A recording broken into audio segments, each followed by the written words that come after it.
안녕하십니까. 부산 평화방송 장재명 신부의 어서가리 12번째 시간입니다. 오늘의 질문입니다.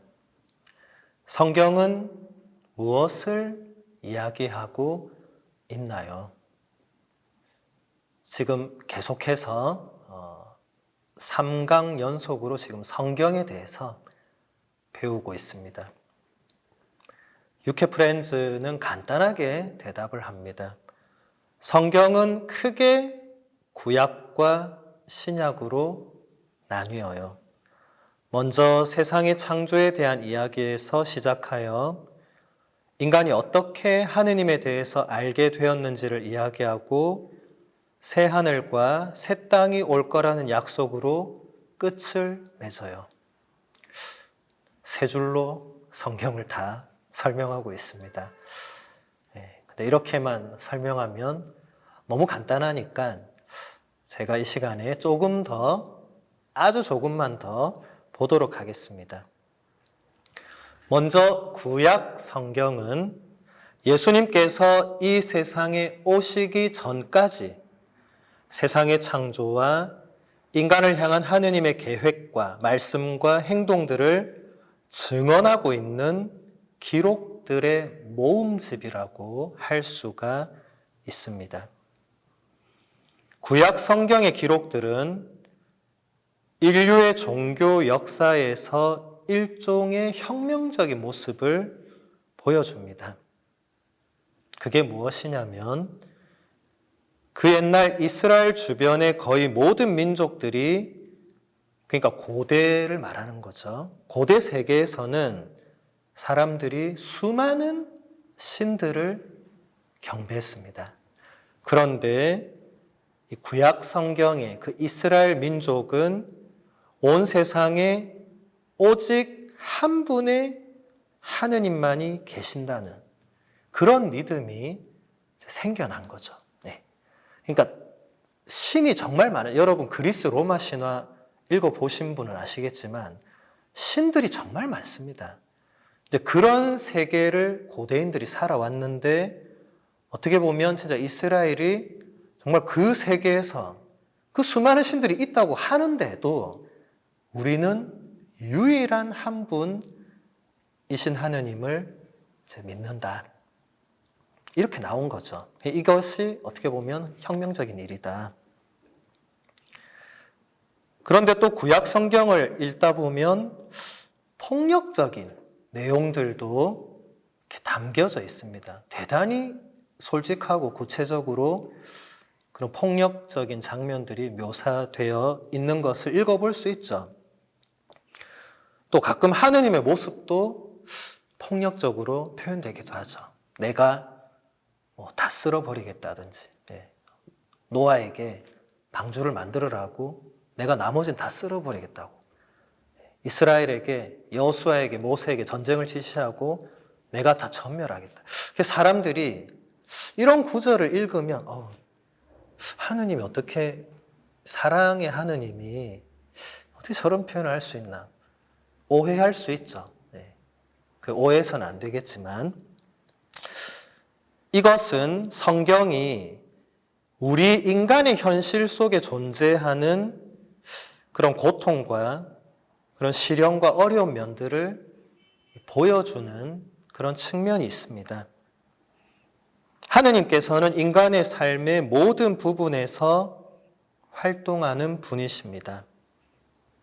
우리는 구약 성경에 나오는 그런 묘사들을 조심스럽게 읽고 이해하도록 노력을 해야 합니다. 일부 내용들이 폭력을 정당화하는 것으로 오해되어서는 안 됩니다. 하느님께서는 언제나 생명의 주인이시고 자비로운 아버지이시기 때문입니다.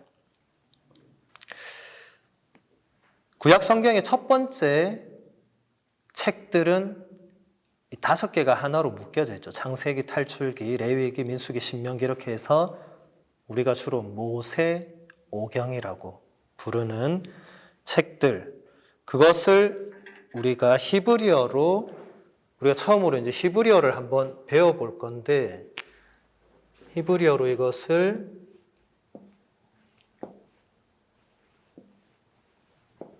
히브리어는 이렇게 방향이 이렇게 가거든요. 이렇게. 예. 그래서 예. 그러니까 제가 지금 처음 쓴 거는 다 자음이고 지금 점 찍고 이렇게 한 것은 모음입니다. 그래서 이게 보면 이게 우리 발음을 하면 이게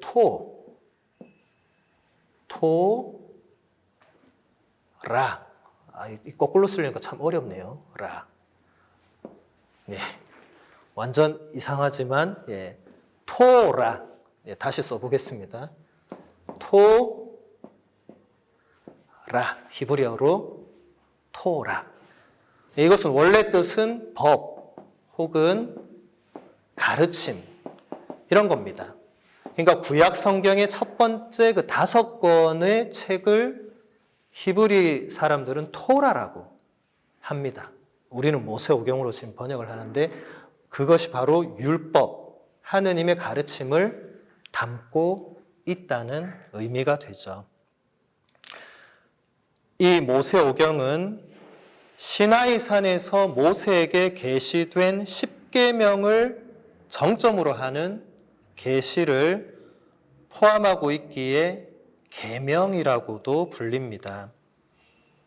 모세오경은 이스라엘 민족이 약속의 땅 가나안에서 살기 이전의 역사를 설명하고 있습니다. 창조와 아브라함을 하느님께서 부르신 이야기, 하느님께서 모세에게 당신의 이름을 계시하신 사건, 이스라엘 민족을 이집트에서 해방시키고 계명을 주신 사건과 함께 우리가 창조주 하느님을 믿기 위한 그런 기초를 제공해 줍니다.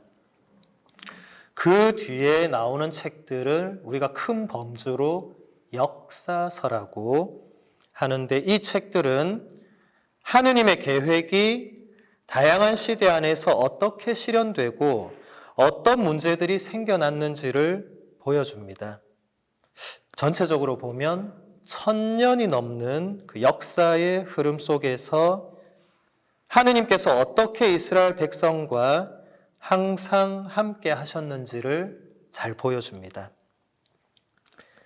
그 다음에 이어지는 책들을 우리가 분류하면 시서와 지혜서로 라는 범주로 분류를 할 수 있습니다.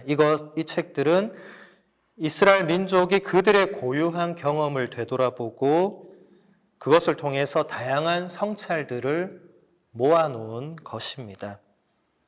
그 책들은 비판적인 질문과 변화들 가운데서도 하느님을 향한 믿음을 굳건하게 하기 위해서 또 하느님과 관계를 맺는 사람들에게 올바른 삶과 신앙의 방향을 제시해 주기 위한 이스라엘 민족의 그 끊임없는 노력을 잘 보여주고 그런 노력의 결과물들이라고 할 수 있겠습니다.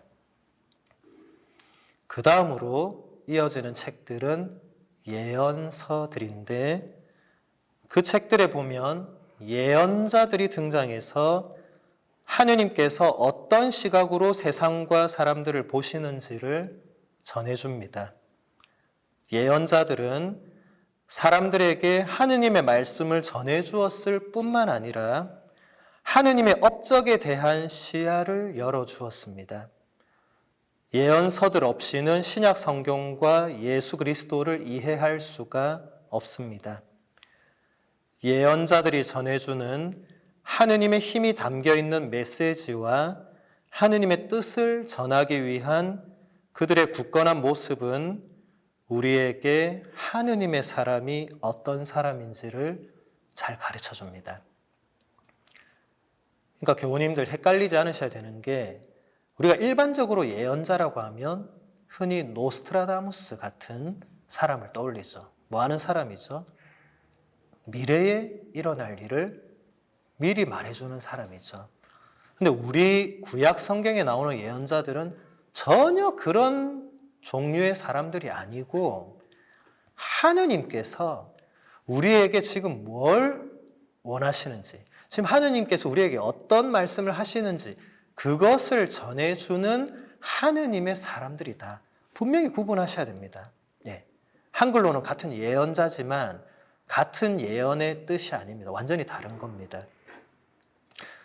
이제 신약 성경으로 넘어와서 신약 성경은 하느님의 아드님이신 예수님께서 이 세상에 오셔서 행동하시고 고통받으시고 또 죽은 이들 가운데서 되살아나신 그런 모든 것에 대한 믿음이 기록된 책입니다.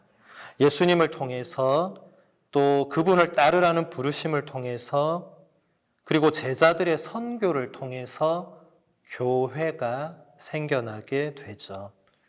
이런 모든 일들이 어떻게 시작되었는지를 기록한 책이 신약 성경입니다. 처음에 내복음서가 나오죠. 내복음서는 예수님의 기원과 탄생, 그분의 삶과 죽음, 그리고 그분의 부활을 전해줍니다. 그래서 내복음서는 성경 전체에서도 가장 중요합니다. 그 뒤에 사도행전이 나오죠. 사도행전은 예수님의 그 첫 제자들, 사도들이 예수님께 받은 사명을 어떻게 수행해 나갔는가, 그 모든 과정들을 이야기해 줍니다. 그 뒤에는 여러 편지들이 나오죠.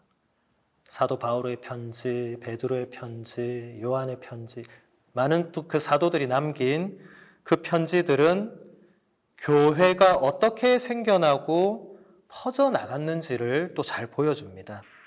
그 편지들 안에는 다양한 신학적 성찰과 신앙 고백들이 담겨져 있고 하느님의 말씀이 초대교회 공동체에 어떤 영향을 주었는지를 잘 보여줍니다. 마지막으로 신약 성경은 일종의 예언서라고 할 수 있는 요한 묵시록으로 끝납니다. 묵시록은 새 하늘과 새 땅에 대한 새로운 그런 시각을 가지게 해줍니다. 천상 예루살렘에서 새로운 낙원이 펼쳐지는 모습을 우리에게 보여줍니다.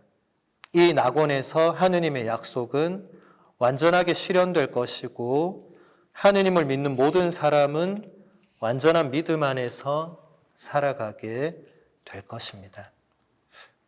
그러니까 여러분 잘 기억해 보시면 창세기에서 가장 먼저 낙원이 나오죠. 그리고 신약 성경 가장 마지막에 낙원이 나오죠. 낙원에서 시작해서 수많은 과정을 거치지만 결국 마지막에는 다시 천상 낙원으로 끝이 납니다. 이것이 하느님의 이 인간의 구원 역사의 웅장한 이 대하 드라마의 시작과 끝을 보여주는 거죠. 물론 우리는 그 중간 과정에서 수없이 많은 일들을 겪죠. 잘못도 하고. 그렇지만 결국 끝에는 어떤 하느님의 당신이 준비해 놓으신 그런 행복한 낙원이 있다라는 겁니다. 요한묵시록은 이 세상의 마지막 날을 계산하기 위해서 자주 사용되기도 하는데 이것은 묵시록을 대단히 잘못 이해한 것입니다. 요한의 묵시록은 실제로 인간적인 고통의 심연도 바라보지만 천상의 영광도 바라봅니다. 그리고 이 두 가지 시각은 예수 그리스도 안에서 연결이 됩니다. 그분께서는 하느님의 나라를 실현하기 위해서 하늘에서 땅으로 내려오신 분입니다. 그래서 이 세상은 인간의 죄악과 폭력의 소용돌이 속에서 허무하게 끝나는 것이 아니라 예수 그리스도를 통해서 조금씩 하느님의 세상으로 변화가 되는 것입니다. 우리 교우님들이 묵시록뿐만 아니라 성경에 나오는 모든 그 숫자들은 그냥 그 숫자 자체로 이해를 하시면 안 됩니다. 거기서부터 온갖 그릇되고 잘못된 해석과 이상한 길로 또 열리거든요. 예. 성경에 나오는 거의 모든 숫자들은 상징적인 의미를 지닌다고 볼 수 있습니다. 그것은 다음에 또 이런 주제를 다룰 기회가 있을 때 제가 설명해 드리도록 하겠습니다. 오늘 교리는 여기서 마치도록 하겠습니다. 감사합니다.